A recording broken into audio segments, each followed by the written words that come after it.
I am Jonah and I'm 13 years old. I'm Haven and I'm 15 years old. My name's Dolly and I'm 15 years old. My name is Adele and I'm 15 years old. My name's Anna and I'm 18 years old. I'm Hallie and I'm 13 years old. Hi, I'm Professor Judy Morano, and this is Kids Talk Back, a return to civil discourse. And today's topic is going to be 12 Angry Men. Okay, ladies and gentlemen, let's begin. Obviously, 12 Angry Men is about a trial by jury of peers.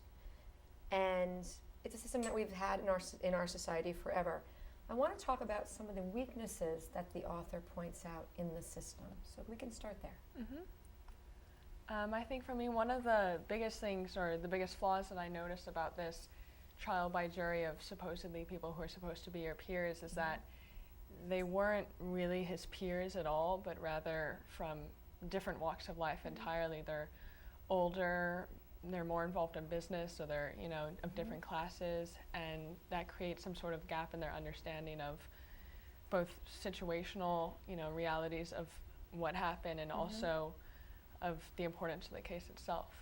I think especially since there were so many prejudices present, that it was really an example of the differences, because a lot of the men on the jury, and one in particular, really had great prejudice towards people, like the defendant, and I think that made it a lot more tough. I think, just to bounce off of what you were saying. Do you think that the author chose older people who were really unlike the defendant for a reason? For sure, yeah. Yeah, I think it created not only a more visual aspect of exactly how different they are, but it contributed to more of an understanding of, things were different, even 10 or 20 years ago, and that really affects not just society, but also like how you view the world in your own personal interpretation of it.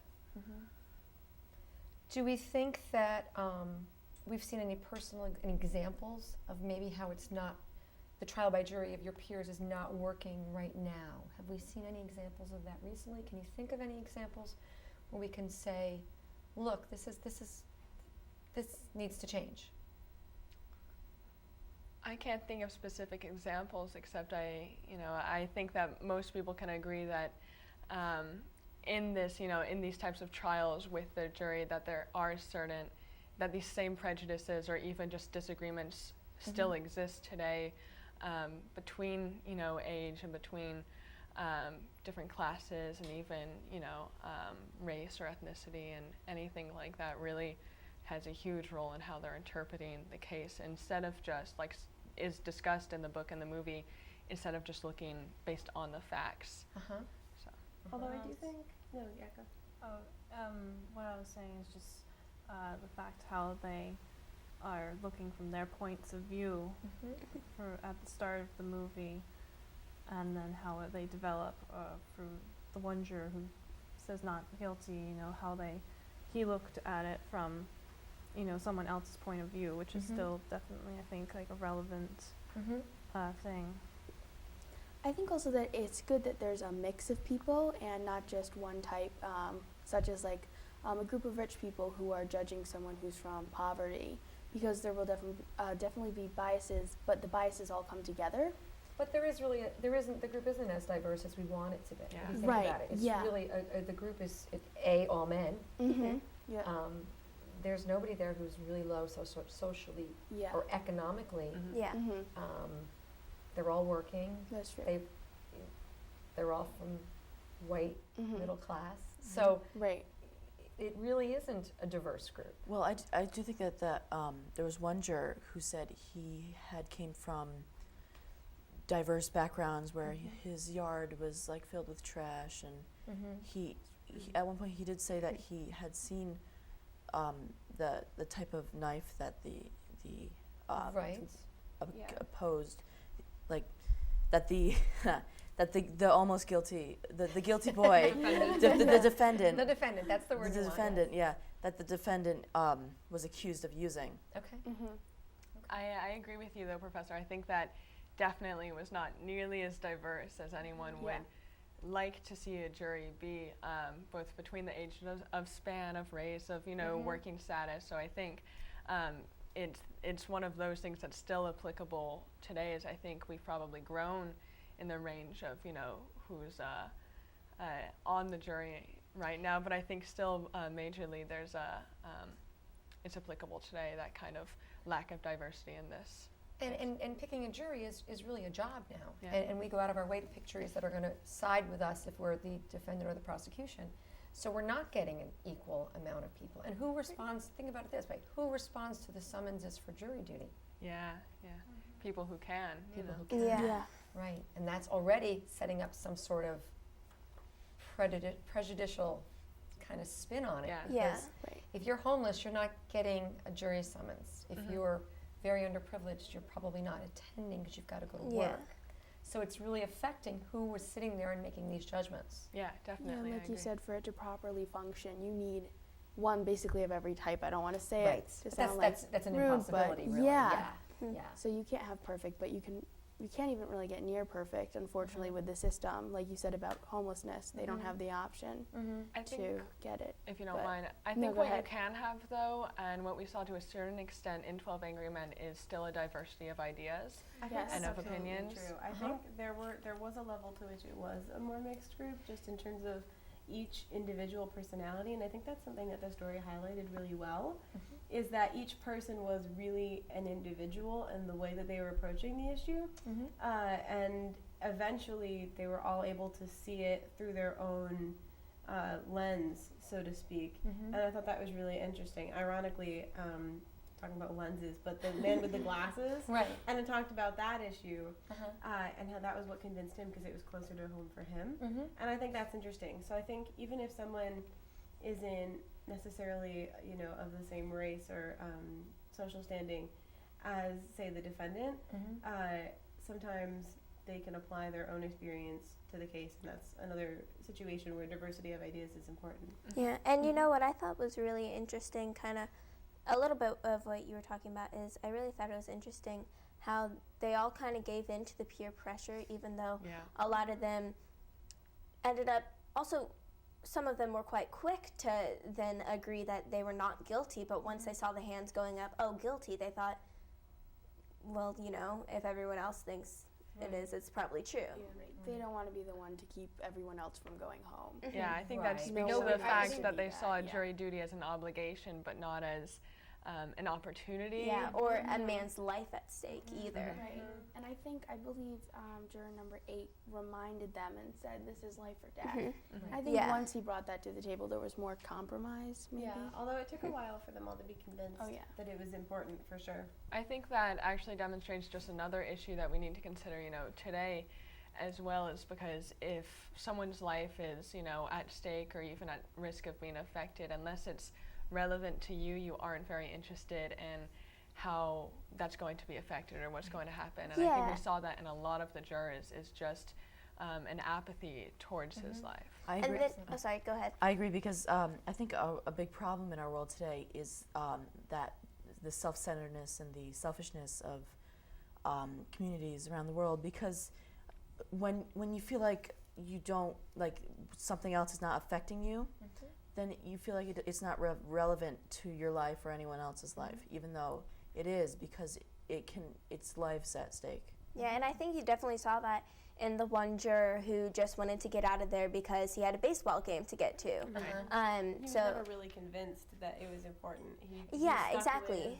with his own motivations, and that he was kind the of saw only it as reason he entertainment contributed. or Right. like an Something obligation. to do, an obligation. Yeah. They're getting their $7 or whatever it is they're getting paid, and that was his obligation. And he thought Yeah. once he fulfilled it, he had done his job. Yeah. And he didn't put a lot of attention into the actual decision-making process. Yeah. Yeah. So let's move on a little bit from decision-making to personal bias. How many of you would consider yourself having strong personal bias? Just give me a show. Always. Always? Yeah. Yeah. Yeah. So let's talk about the personal biases first of our characters, and then let's talk about when it's appropriate and when it's not appropriate to have personal bias. I think maybe one of the clearest places that we saw it was in some of the characters, one of whom was the last person, to agree that the defendant was not guilty, but was imposing basically his own experiences and emotions regarding his own relationship with his young son, who is he was drawing comparisons between him and the defendant and Right. between the fallings out that they've had, and I think that's one of the most clear examples that we have of how personal bias affects his view of another person as well. Yeah. I also think since there was no real solid evidence to support either side, that when something like an assumption was made, each side, guilty or not guilty, would take it and like spin it into what they thought. That I happens To a support, lot, which is honestly. confirmation bias. Yeah, and I think one of the things about it too is that it's almost a question of, can we ever have a jury that's not personally biased? Because everyone comes with their own biases, Right. and everyone comes with their own particular slanted way of looking at the world. Yeah. And I think no matter what you do, that's sort of part of human nature, so to speak. And no matter what, if you're making up a jury of human people, it's going to be people who are biased. So think, why do we have them? The jury? No, why do we have personal bias? I think just because of our own experiences, because we see something as either, if I've interacted with someone from, let's say, this side of town and it was negative, then I'm probably going to draw the comparison or assume that, well, I'm going to have negative experiences with all of them. And if I have a beneficial or positive interaction with someone else, and I'm going to make, a likewise kind of comparison there. So I think that's something that all of us do. That's one of the things that we share across cultures. Yeah, no, I would just definitely say, I mean, if you get bit by a spider one time, then how many times are you going to think when you see a spider? It's Right. And sometimes people have said that personal bias for some people is a self-preservation thing. Sure. We would be remiss to ignore all those signs if they're coming right at us. Yeah. I Right. agree. I think that a lot of times personal biases form when just an idea that's given to you or something that makes you feel unsafe or unwelcome, and when you don't feel welcome in certain places, then the feeling will stick with you. Yeah, I mean, it's human nature, like a survival skill, that you don't want to be in a situation where you feel unsafe or that you might be countered on what you believe. And I think even in times where the personal bias might be leaning towards being more accepting, towards hearing that view, like juror number 8 was initially in the beginning, let's say that the defendant actually did commit the murder, but they were so then at that point leaning towards being accepting and looking for information to prove that reasonable doubt. I think that sometimes in times like that, then that can prove to be detrimental towards the pursuit of justice. So I think on either side, whichever way you look at it, a personal bias is always going to have an effect, and I don't think it's ever really going to be good or bad. It's just going to be It's just going to be- influential. it And I is, do right. think it Yeah. was interesting that in the movie they didn't ever actually tell us if he was guilty or innocent. Like, we never actually found out. And I mean, you don't in real life cases either, Right. absolutely. But I think it was interesting that they didn't give any sort of closure because... Well, they gave their own. It almost doesn't matter. Yeah. Right, It almost sure, of doesn't course, matter But I anymore. think it's interesting to see how subjective it is. And I thought that was a really fascinating element to it. And one other thing about personal bias that I think is important is that it's not just based on experiences, but I think it's also human nature to want to figure out a way to understand the world and to be looking for answers and looking for connections. Right. And I think when you go into the world that way, as everyone does, you're going to start forming your own way of seeing things, and that is something that's integral to every person, the specific way that they're processing the world, both based on experiences but also just based on their own curiosity. And I feel like that can be a formation of bias as well. I think that a big example of personal bias that came up in the movie is towards the end, the last juror to think guilty was thinking guilty because he felt that like the defendant was like his own son, and that he didn't have the best relationship with his own son, so he didn't like this defendant. So I think we have to look at personal bias in two ways. Are we biased against a situation, or are we biased against a group? In one way, being biased against a situation is actually very healthy. We see a situation and we decide, is it good, is it bad, is it safe, is it whatever. It's when we take that bias of a particular situation and we blow it up to be anybody who's ever been in that situation, that's when we get into trouble. I think we definitely saw that in this, in 12 Angry Men. Give me an example.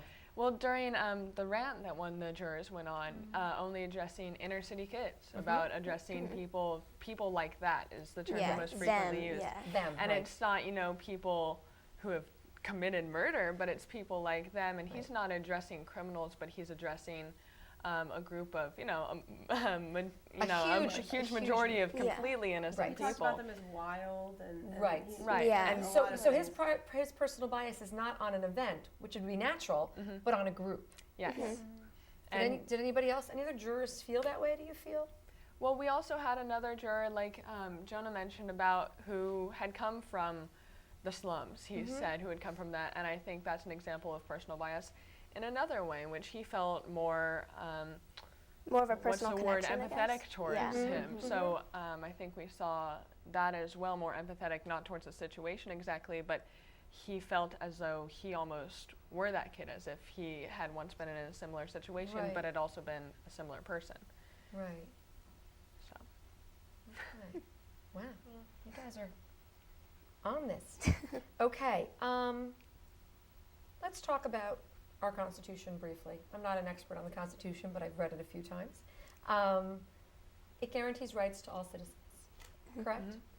So what are some of the constitutional rights that come out in the play? The right to a free trial. And did he Or a receive fair that? trial, Did he yeah. receive a fair trial? I think that's up for debate. I think that's the Yeah. point of the movie, is that it can initially you're prone to thinking that it was not fair because, like you mentioned, how everyone wants to get in and out. But then I think you see it develop over the course of debate into definitely a more controversial trial. But because of the personal biases and because of other factors like peer pressure or anything like that may still have had an effect in the end. I think it was you, Anna, who said that I'm not sure if we'll ever have a really fair I was trial, gonna say but we that, can I have think. a discussed one at least. Yeah. I think that, that's the um, thing, is that you'd have to change human nature to have a perfectly fair trial. Mm-hmm. So I think,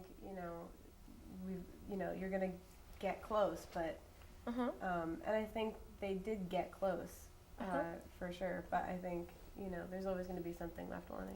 Are there any other rights that you feel the author was trying to kind of bring forth during this? Aside, I mean, obviously fair trial being the main one, but there were other things that came up. It's interesting, they talked a lot, I'm not sure if this was even explicitly expressed in the Constitution, but there was mention a few times about the jurors' right to their opinion, to what they wanted to say, what they wanted The to freedom of vote speech. as. Yeah, exactly. So I think that came up quite a few times, and when they were disagreeing, and they would say, well, it's my right to disagree. Right. And it is, but what came up is it's their right to disagree, but what they're trying to do is create the most educated opinion and disagreement to have. So. And again, right to disagree based on fact, not based on an emotional response. Right, yeah.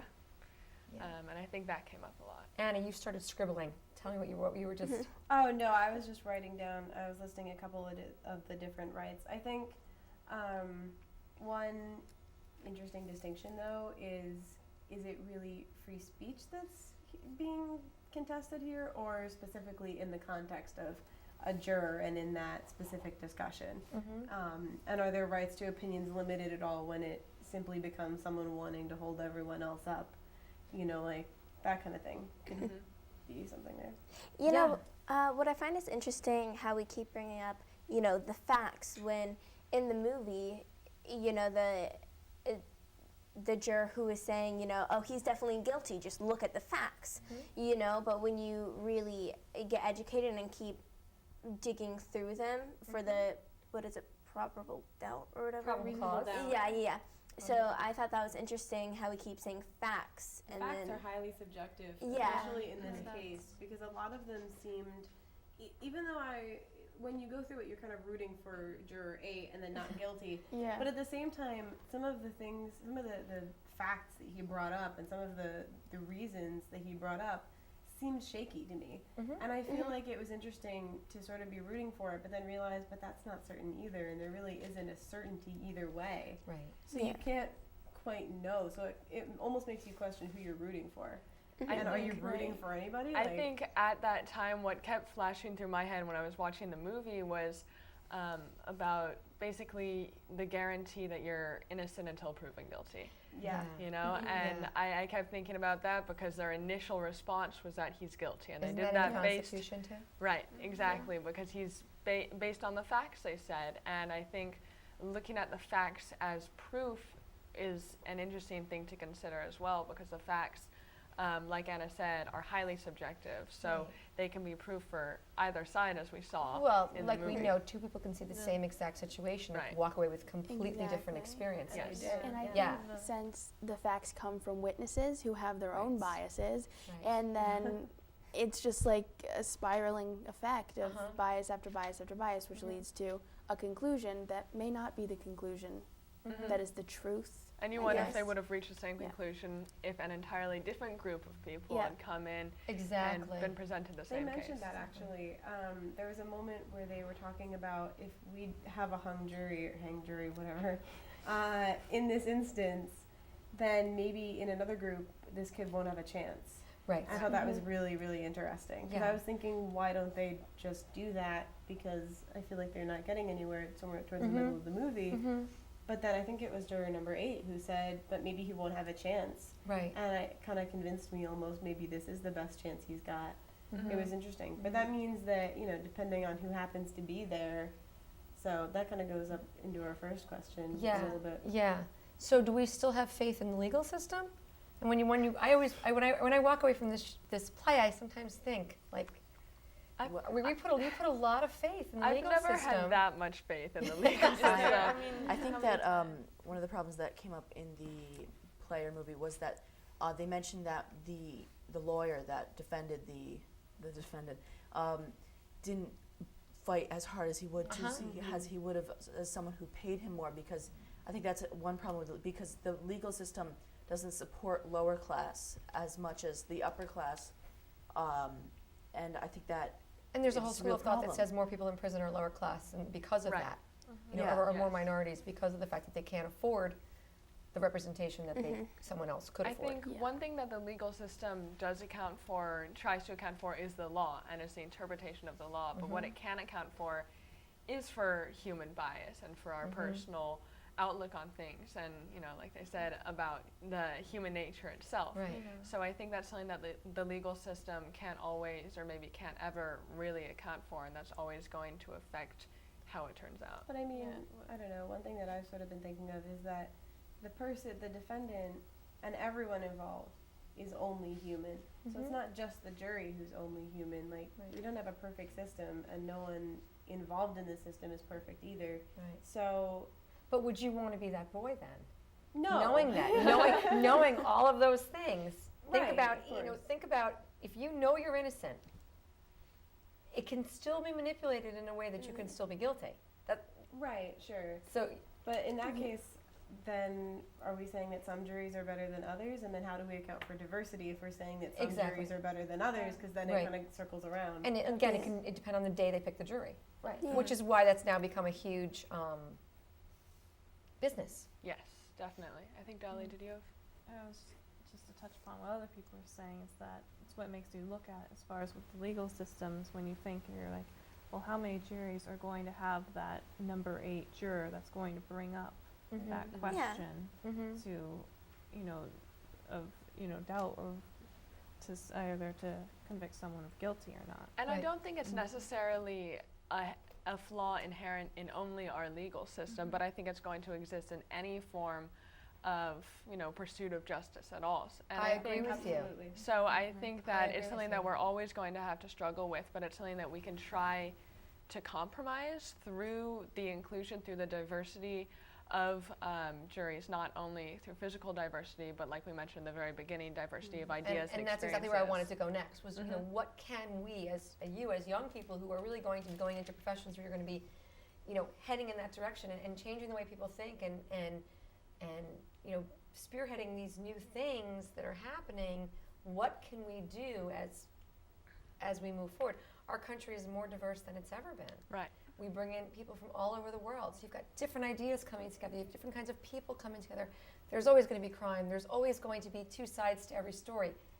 what do we do about it? It's interesting because I think that while we're more diverse than we've ever been, we're also more divided than we've ever been. And I think that it's important, diversity, to acknowledge that what diversity is for us is pockets of groups of people in their respective areas. And I think that what we need to do, to use the jury as an example, is take people from those pockets and put them in situations where they're exposed to one another, to see those ideas, see those experiences, and be involved in those situations that they may not have been exposed to otherwise. So I think that since we can't get rid of our personal biases, I think that sometimes we may need to embrace them and understand that they're there, and understand that they're not always going to be harmful, but also understand how they influence our thinking. I mean, if Juror 8 hadn't had personal bias, then the boy might have been convicted. Correct. And such fortitude with his convictions. Yeah, you'd hope that somebody would be on a jury like that, on every jury, that can kind of lead the discussion. Yeah. Is there anything else we can do? I think also if people tried harder to place themselves in other people's shoes and think from their point of view, because it's so hard just to judge things, and like especially looking back on history and saying, oh, we'd never do that, but we didn't have what they had and stuff like that. So if we're looking at this person who maybe doesn't have what we have, we need to see what they're seeing through their eyes. And I just want to pick up your point about history. I mean, one of the things we want to do is at times not have history repeat itself. So we need to look at it and say, okay, we now know this, and we're not going to make the same mistakes that people have made before us. Sometimes that works, sometimes that doesn't. Yeah. But to your point about putting yourself in other people's shoes, I think similar to that is, I don't know, understanding that not everyone has had the same opportunities or experiences as you. And I'm not saying to let, the situation or the background really influence like I keep saying, the pursuit of justice. But I do think that what you need to understand in a jury and just in life in general is that there are disadvantages that certain people overcome, and sometimes that puts them in a place that we wouldn't be sympathetic towards. And I think not sympathy, but empathy is something that's crucial to understanding. So overall, this was a positive experience for you. Did any of you walk away thinking I'm a different person after I read the play or watched the play? Yes or no? Just yes or no? I think so. Yes? Yeah. You look at things differently. Yes. Maybe that's the point of the play. Maybe that's the point of watching it, is that we see things differently. Yeah. Yeah, that's why I feel like it's still relevant today. Exactly. That's what makes it a classic, right? Absolutely. Because it talks about human nature. Exactly. We can't really change that. Yeah. Well, thank you guys for joining us Thank today. you. Thank you. Thank you for your input and everything you've had to say, and we will continue this civil discourse as we move forward. That's great. Thank you. Thank you.